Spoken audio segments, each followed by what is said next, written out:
મારો પતિ દારૂ પીને સૂઈ જાય છે।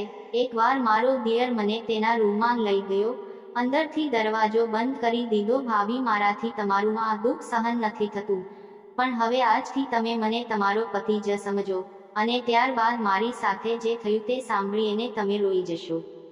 નમસ્તે મિત્રો, મારું નામ અરુણા છે અને મારી અરુણા છે અને મારી ઉંમર 23 વર્ષની છે।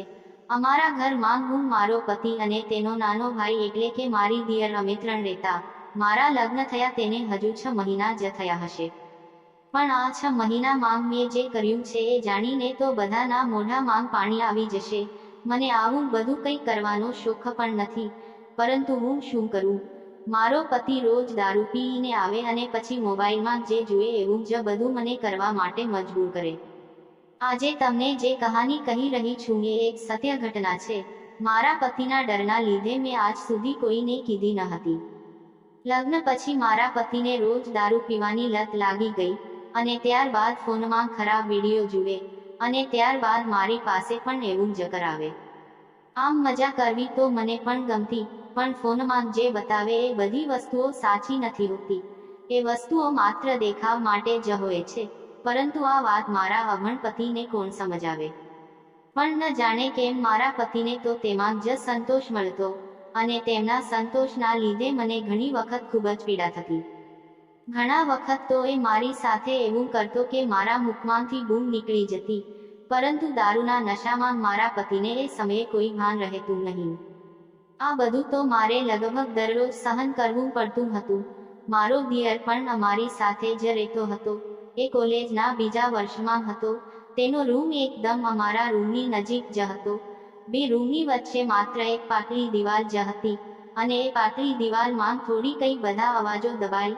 મારો દેવર પણ મારી પીડાઓને જાણતો હતો, પરંતુ નાનો હોવાથી તે તેના ભાઈ સામે કંઈ બોલી શકતો નહીં।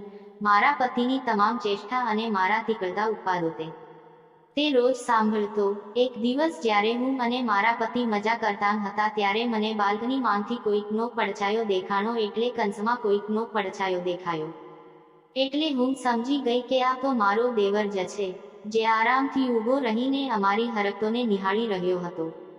મારો પતિ મને મજા કરાવતી વખતે માત્ર દર્દ અને પીડા જ આપતો હતો, અને આ પીડાના લીધે મને સાચી મજા તો ક્યારેય પણ આવી ન હતી। ત્યારબાદ તો આ રોજ નું થઈ ગયું। મારો દેવર રોજ અમારી હરકતોને નિહાળવા લાગ્યો, એટલે હવે મેં પણ વિચાર્યું કે હું કેવી રીતે મારા દિયર સાથે મજા કરી શકું। એટલે જ્યારે એકવાર તે અમને બંનેને જોતો હતો ત્યારે મારી નજર તેના પર પડી। એટલે મારો દિયર હવે જાણી ગયો હતો કે હું તેને જાણી ગયો હતો કે હું તેને જોઈ ગઈ છું। ત્યારબાદ તરત જ શરમાઈને અંદર જતો રહ્યો। બીજે દિવસે સવારે ઉઠ્યો એટલે મેં તેને નાસ્તો કરવા માટે બોલાવ્યો। જ્યારે એ નાસ્તો કરવા આવ્યો ત્યારે મારી સામે નજર પણ નહોતો નાખી શકતો, એટલે મેં મારા દિયરને પૂછ્યું, શું થયું છે દેવરજી, કેમ કંઈ બોલતા નથી? એટલે તે બોલ્યા, ના ભાભી, કંઈ નથી થયું। પરંતુ તેના શબ્દો અને તેની આંખો મેળ ખાઈ રહ્યા ન હતા। ત્યારબાદ લથડાતી જીભે તે બોલ્યો, ભાભી, રોજ રાત્રે તમે અને મારા ભાઈ જે કરતા હો છો એ હું હમણાંથી રોજ જોઉં છું। મારા ભાઈ તમને એટલી બધી પીડા આપે છે છતાં તમે તેને કંઈ નથી કહેતા। ભાભી, મારાથી તમારું આ દુઃખ સહન નથી થતું। આટલું બોલીને મારા દિયરના આંખમાં જળજળિયા આવી ગયા। આ બધું સાંભળીને મારી આંખમાં પણ આંસુ આવી ગયા। ત્યારબાદ હું બોલી, તમારા ભાઈના શોખ પૂરા કરવામાં કોઈ વાંધો નથી, પણ તેની રીતભાતથી હું કંટાળી ગઈ છું, અને સાથે સાથે મારાથી એવું પણ બોલાઈ ગયું કે કાશ કોઈક એવું હોય જે મને સમજે અને મને સાચી પ્રેમ કરે। આ વાત મારા દિયરના કાને પડતાની સાથે જ તેણે મારી સામે એવી રીતે જોયું કે જાણે એ બધું જ સમજી ગયો હતો। એટલે હું બોલી કે શું વિચારો છો દેવરજી, કંઈક તમને તો મારી સાથે પ્રેમ નથી થઈ ગયો ને? આ સાંભળીને તે ઊભો થયો, મારી નજીક આવ્યો અને મને તેની બાહોમાં ઉપાડીને રૂમમાં લઈ ગયો। ત્યારબાદ અંદરથી દરવાજો બંધ કરીને કહ્યું, ભાભી, તમારું દુઃખ હું સમજી શકું છું। મારા ભાઈએ તમને ક્યારેય સરખી મજા નથી કરાવી, પણ હવે મને તમારો પતિ જ સમજો અને મને એક મોકો આપો।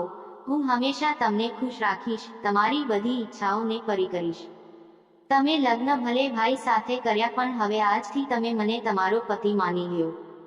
જાણે હું પણ કેટલા દિવસથી આજ દિવસથી રાહ જોતી હતી કે ક્યારે મારો દેવર મને સામેથી ઉત્તેજિત કરે, અને આખરે એ દિવસ આવી ગયો.